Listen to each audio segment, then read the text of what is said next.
ഇന്നലെ പറഞ്ഞതിന് ശേഷം ഞാൻ കണ്ട കാര്യം, ഇതിനെ ആധികാരികമായി നിഷേധിക്കുന്ന കണ്ടില്ല. ഇപ്പോൾ ഏറ്റവും അവസാനമായിട്ട് ഇപ്പോൾ മാത്യു ടി തോമസിൻ്റെ ഒരു ഫേസ്ബുക്ക് ഇത് ഉണ്ടായിരുന്നു എനിക്ക് തോന്നുന്നു, അത് ഞാൻ കണ്ടിരുന്നു. അപ്പോൾ അതിൽ അദ്ദേഹം പ്രധാനമായിട്ട് പറഞ്ഞ മറ്റു കാര്യങ്ങളെല്ലാം പൊതുവെ പറഞ്ഞിട്ട് അദ്ദേഹം പറഞ്ഞത് ഈ മണലിന് ഖനനത്തിന് അനുമതി കൊടുക്കുന്നത് വ്യവസായ വകുപ്പാണ്.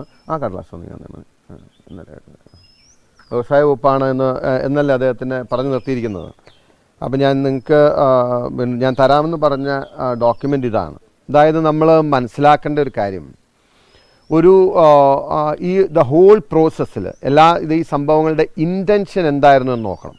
എന്തായിരുന്നു ലക്ഷ്യം? അതായത് ഇറിഗേഷൻ ഡിപ്പാർട്ട്മെൻറ്റിൻ്റെ അല്ലെങ്കിൽ വാട്ടർ റിസോഴ്സ് ഡിപ്പാർട്ട്മെൻറ്റിൻ്റെ ജോലി എന്താണ്? വാട്ടർ റെഗുലേഷനാണ് അല്ലേ?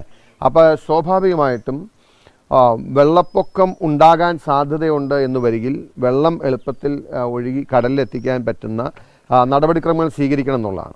അപ്പോൾ ഇതിൻ്റെ എല്ലാം തുടക്കം എന്ന് പറയുന്നത്, ഇതിൻ്റെയെല്ലാം തുടക്കം എന്ന് പറയുന്നത് ഡിസാസ്റ്റർ മാനേജ്മെൻറ്റ്, അതായത് മുഖ്യമന്ത്രിയുടെ കീഴിലുള്ള വകുപ്പിൻ്റെ കീഴിൽ ഡിസാസ്റ്റർ മാനേജ്മെൻറ്റിൻ്റെ പവേഴ്സ് ഇൻവോക്ക് ചെയ്ത് ഈ കരിമണലുള്ള മേഖലയിൽ നിന്നും മണ്ണ് നീക്കം ചെയ്യാനുള്ള അനുമതി, അതായത് കരിമണൽ നീക്കം ചെയ്യണമെന്നുണ്ടെങ്കിൽ കേന്ദ്ര സർക്കാരിനെ പറ്റത്തുള്ളൂ. കരിമണൽ എടുക്കണമെങ്കിലോ മൈൻ ചെയ്യണമെങ്കിലോ മാറ്റണമെങ്കിലോ കേന്ദ്ര സർക്കാരിന് പറ്റത്തുള്ളൂ.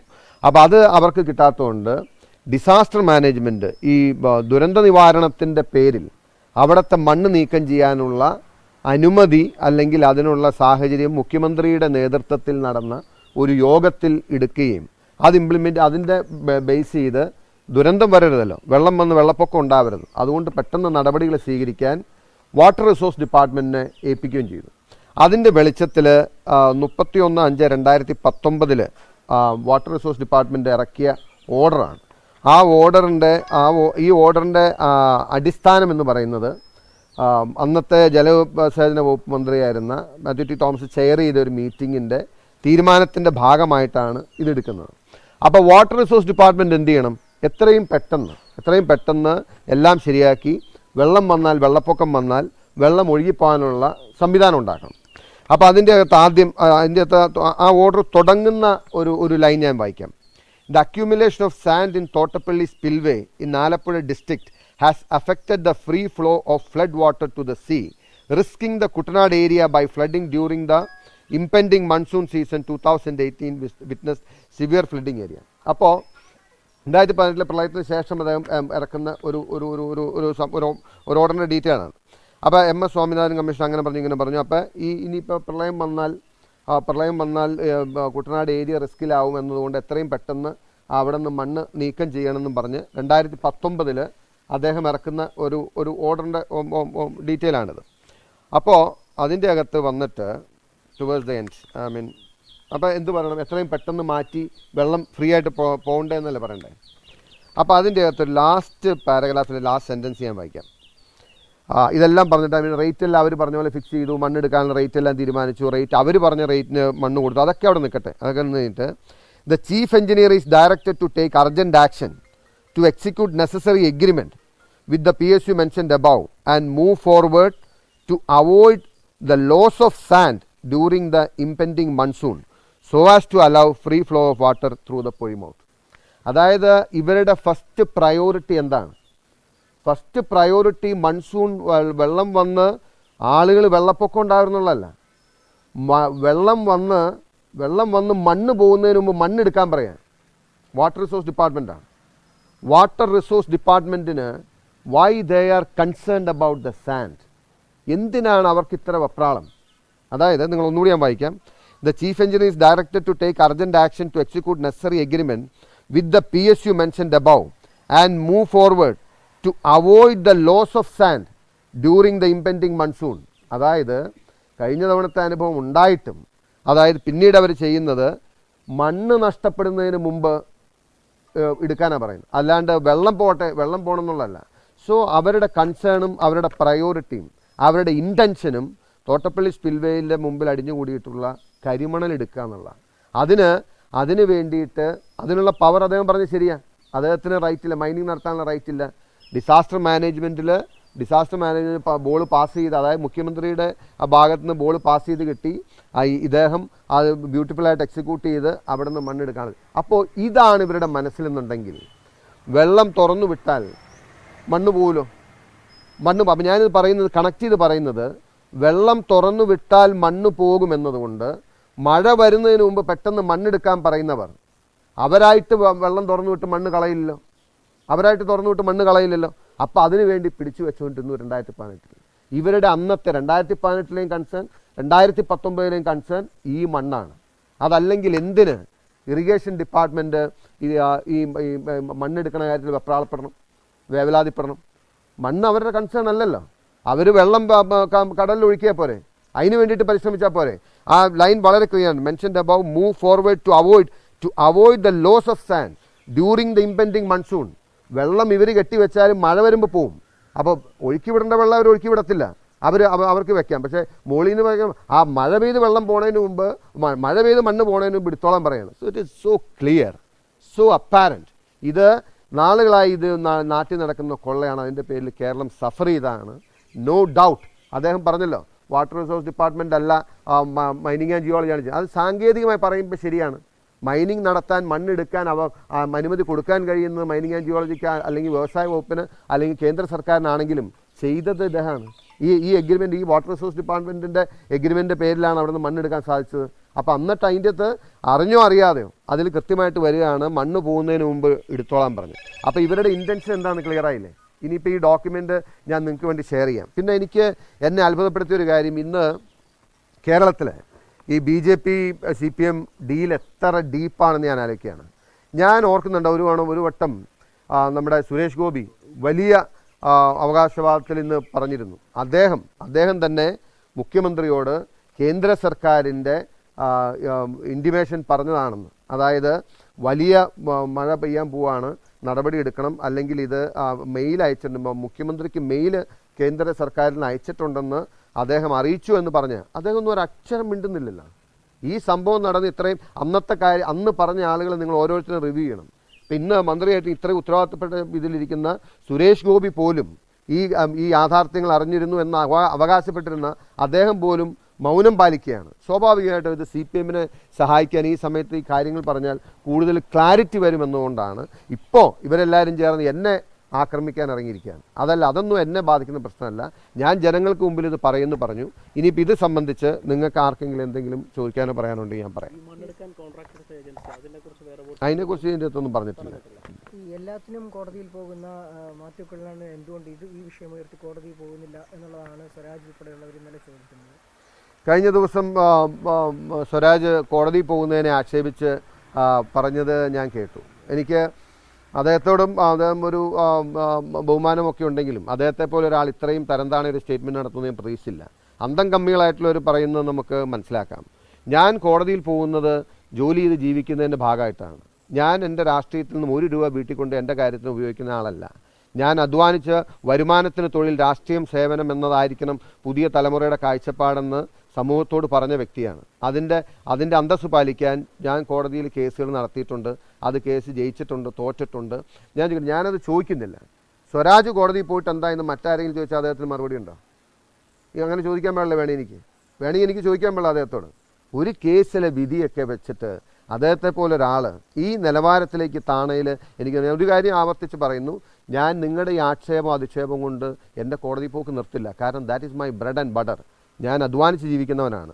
നിങ്ങളുടെ ഒരുപാട് നേതാക്കന്മാർ ആർഭാട ജീവിതം നയിക്കുന്നത് ആരെങ്കിലും ജോലി ചെയ്തിട്ടാണോ? ആരെങ്കിലും പണിയെടുത്തിട്ടാണോ? സ്വരാജിനോട് നീ വിരലി കൊണ്ട് ചോദിച്ചാൽ നിങ്ങൾ എല്ലാം ഭംഗിയായിട്ട് കാര്യങ്ങൾ കൊണ്ടുനടക്കുന്നുണ്ട്, പോകുന്നുണ്ട്, ചെയ്യുന്നുണ്ട്, എല്ലാം ഉണ്ട്. നിങ്ങൾ എന്ത് ജോലി എടുത്തിട്ടാണ് ജീവിക്കുന്നതെന്ന് ചോദിച്ചാൽ മറുപടി ഉണ്ട്. അതൊന്നും എന്നെക്കൊണ്ട് ചോദിപ്പിക്കരുത്, പറയിക്കരുത്. അതുകൊണ്ട് ഞാൻ കോടതിയിൽ പോകുന്നതിനെക്കുറിച്ച് അങ്ങ് പറയിടാവേണ്ട കാര്യമില്ല. അതെൻ്റെ ജോലിയുടെ, എൻ്റെ അധ്വാനത്തിൻ്റെ ഭാഗമാണ്. കേസ് ചിലപ്പോൾ തോക്കും, ചിലപ്പോൾ ജയിക്കും. പക്ഷേ അതിനൊന്നും ഒരു വക്കീലിനും അങ്ങനെ അപമാനിക്കാനോ വിഷമിക്കേണ്ട കാര്യമില്ല. ഈ രാജ്യത്തെ ഏറ്റവും വലിയ വക്കീലായ KK വേണുഗോപാലും തീരുമാനം കേസുകൾ ജയിച്ചിട്ടുമുണ്ട്, തോറ്റിട്ടുമുണ്ട്. അതുകൊണ്ട് അതൊന്നും പറഞ്ഞൊന്നും ഞങ്ങൾ ഇതാക്കാന്ന് വിചാരിക്കേണ്ട. ഈ കേസ് തന്നെ ഇതുമായി ബന്ധപ്പെട്ടുള്ള ആരോപണങ്ങൾ നേരത്തെ കോടതിയിൽ വന്നതാണെന്നും അത് കോടതി തള്ളിയതാണെന്നും പറയുന്നുണ്ട്. അല്ല, അന്ന് ഞാൻ പറഞ്ഞില്ലേ, അന്നെല്ലാം ജസ്റ്റിഫിക്കേഷൻ എന്ന് പറയുന്നത് ഇത് പിഴവാണ്, അല്ലെങ്കിൽ ഒരു ഡിപ്പാർട്ട്മെൻറ്റിൻ്റെ ശ്രദ്ധക്കുറവാണ്, അല്ലെങ്കിൽ അങ്ങനെ അമിക്കസ് ക്യൂറി റിപ്പോർട്ട് നിങ്ങൾ വായിക്കണം. അമിക്കസ് ക്യൂറി കൃത്യമായി പറഞ്ഞിട്ടുണ്ട്. പക്ഷെ അതിൻ്റെ അകത്ത് അഴിമതിയുടെ ഒരു എലിമെൻ്റ് ഉണ്ടെന്ന് അന്ന് ആരും പറഞ്ഞില്ല, അന്നും നമ്മുടെ മുമ്പിൽ വന്നിട്ടില്ല. ഈ കാശ് മേടിച്ചിട്ട് ചെയ്യാതെ അല്ലാണ്ട് ഇത് ഉണ്ടായ വീഴ്ചയല്ല, മനഃപൂർവ്വം ഉണ്ടാകുന്ന വീഴ്ചയ്ക്ക് പിന്നിൽ സാമ്പത്തിക നേട്ടങ്ങളുണ്ട് എന്നുള്ള കാര്യം ഇപ്പോഴല്ലേ വരുന്നത്. ഈ സാമ്പത്തിക നേട്ടം മേടിച്ചു വെച്ച പൈസ കോടികൾ മേടിച്ചു വെച്ചിട്ടാണ് ഡാം തുറക്കാത്തതെന്നുള്ളത് ഇപ്പോഴല്ലേ വരുന്നത്. ആ ആസ്പെക്ട് കോടതിയുടെ മുമ്പിൽ വന്നിട്ടില്ല. പക്ഷേ ഈ വിഷയങ്ങൾ എന്തുകൊണ്ടാണ് അന്ന് സെൻട്രൽ വാട്ടർ കമ്മീഷനും അതുപോലെ തന്നെ ചെന്നൈ AITയും ഈ റിപ്പോർട്ട് സമർപ്പിക്കുമ്പോൾ അന്ന് ഈ വിഷയങ്ങളൊന്നും ശ്രദ്ധയിൽപ്പെട്ടില്ല? ഇതിന്റെ ഒരു റൂൾ കർവ് പാലിക്കണമെന്നുണ്ട്. അപ്പോൾ ഇതിൽ തന്നെ പറയുന്നതിന് മുൻ അനുഭവം വെച്ച് പിന്നെ തുറന്നു വിടണം എന്നുള്ള കാര്യങ്ങൾ അങ്ങനെയാണെന്ന് മന്ത്രി ചേറിയതിൽ പറയുന്ന ആദ്യം. അങ്ങനെയാണെങ്കിൽ ഇപ്പോൾ ഈ റൂൾ കർവ് എവിടെയും പാലിക്കപ്പെട്ടിട്ടില്ല, അത് ബ്രേക്ക് ചെയ്തത് വലിയ പ്രശ്നമല്ലേ? അല്ല, റൂൾ കർവ് ഉണ്ടാക്കാൻ പറഞ്ഞ് കേന്ദ്ര സർക്കാർ പറഞ്ഞിട്ട് ഇവരുണ്ടാക്കിയില്ല. റൂൾ കർവ് ഉണ്ടായിരുന്നെങ്കിൽ ഈ ഗതി ഉണ്ടാവില്ലായിരുന്നു. കേന്ദ്ര സർക്കാർ അപകടമുണ്ടെന്നും കേരളത്തിലെ ഡാമുകൾക്ക് നിങ്ങൾ റൂൾ കർവ് ഉണ്ടാക്കിയിട്ടില്ല എന്നും C&AG റിപ്പോർട്ടിൽ വന്നതാണ്, ഓഡിറ്റിൽ വന്നതാണ്, ഉണ്ടാക്കാൻ പറഞ്ഞതാണ്. അപ്പോൾ ഇവർക്ക് ഇത് സഹായിച്ച് കോടികൾ വാങ്ങാൻ പറ്റില്ല. അവർ റൂൾ കർവ് ഉണ്ടാക്കിയില്ല. റൂൾ കർവ് ഉണ്ടാക്കിയിട്ട് തുറന്നു വിട്ടില്ലായിരുന്നെങ്കിൽ നമുക്ക് ആ ഉദ്യോഗസ്ഥനെങ്കിലും പ്രോസിക്യൂട്ട് ചെയ്യാൻ പറ്റുമായിരുന്നു. ഇത്രയും വലിയ ഡെർലിക്ഷൻ ഓഫ് ഡ്യൂട്ടി ചെയ്തതിൻ്റെ പേരിൽ ഇപ്പോൾ ആ ഉദ്യോഗസ്ഥനെ പ്രോസിക്യൂട്ട് ചെയ്യാൻ പറ്റില്ല. എല്ലാവരും കൂടി അത് അവരെ സേഫ് ഗാർഡ് ചെയ്തു. അപ്പോൾ ഇതിന് വേണ്ടിയിട്ട് ഇത് ചെയ്തില്ല എന്ന് തന്നെ വേണം അനുമാനിക്കാൻ. സഭയിൽ ചർച്ച ചെയ്തപ്പോൾ ഈ വിഷയം എന്തുകൊണ്ട് ഉന്നയിച്ചില്ല എന്നുള്ള കാര്യം കൂടി മന്ത്രി കൃഷ്ണനോട് ചോദിക്കുന്നുണ്ട്. അല്ല, സഭയിൽ ചർച്ച ചെയ്യുന്ന അവർ പറയണ വേറൊന്നും വേണ്ട. അവർക്കാണല്ലോ പറയാൻ സ്പീക്കറും അവരെയാണ്. അവർക്ക് മൈക്ക് ഓഫ് ചെയ്യാൻ, ബഹളം വെക്കാം, അതോടെ കുഴിച്ചു മൂടാം.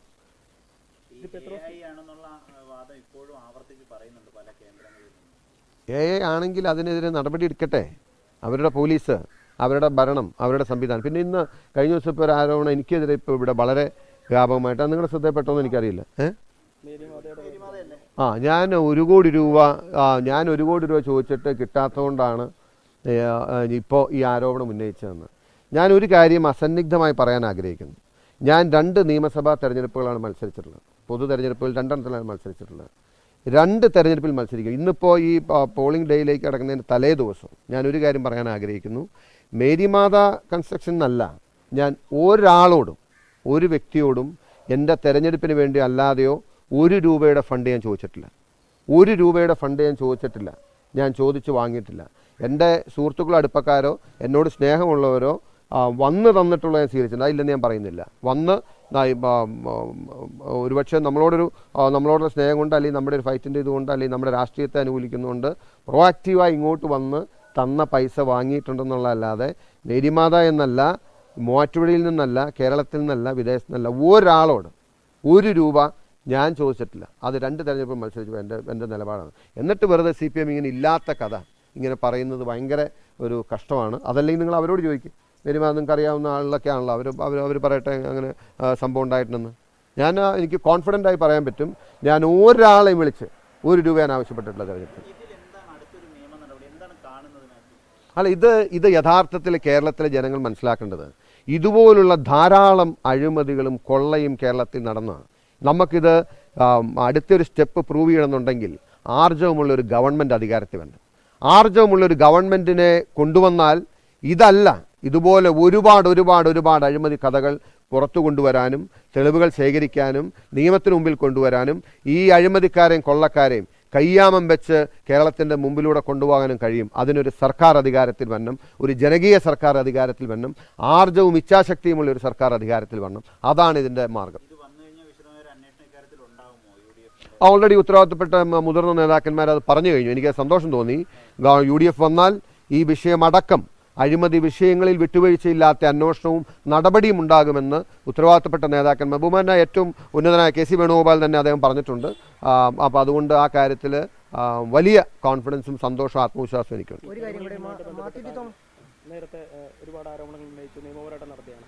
അതും ഇതും തമ്മിൽ ഡയറക്റ്റ് കണക്ഷൻ ഉണ്ടെന്ന് ഈ സമയത്ത് അല്ലെങ്കിൽ ഈ ഡോക്യുമെന്റ് കയ്യിൽ കിട്ടുമ്പോൾ താങ്കൾക്ക് തോന്നുന്നുണ്ട്? അല്ല, ഉണ്ട്, തീർച്ചയായിട്ടും ഉണ്ട്. കാരണം ഞാൻ പറഞ്ഞപ്പോൾ ഞാൻ ഒറ്റയ്ക്കായിരുന്നല്ലോ.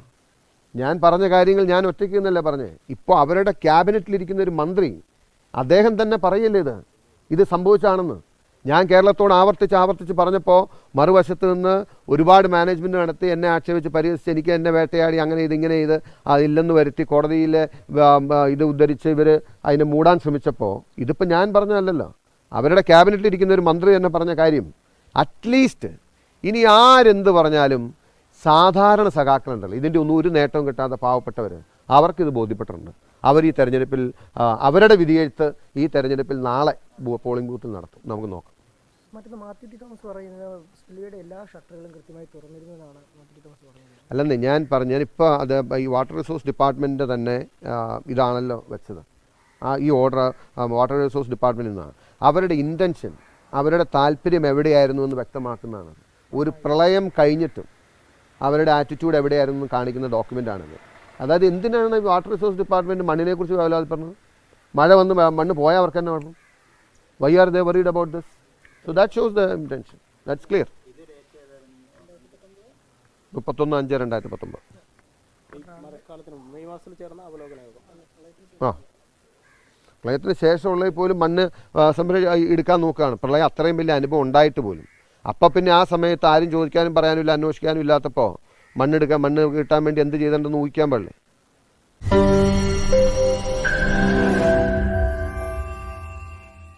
ലോകത്തെവിടെയായാലും ഏത് സമയത്തും 24 വാർത്തകളും ഓഗ്മെന്റഡ് റിയാലിറ്റി പാക്കേജുകളും എക്സ്പ്ലെയിനറുകളും വിശദമായി കാണാൻ ഞങ്ങളുടെ യൂട്യൂബ് ചാനൽ നിങ്ങൾക്ക് സബ്സ്ക്രൈബ് ചെയ്യാം.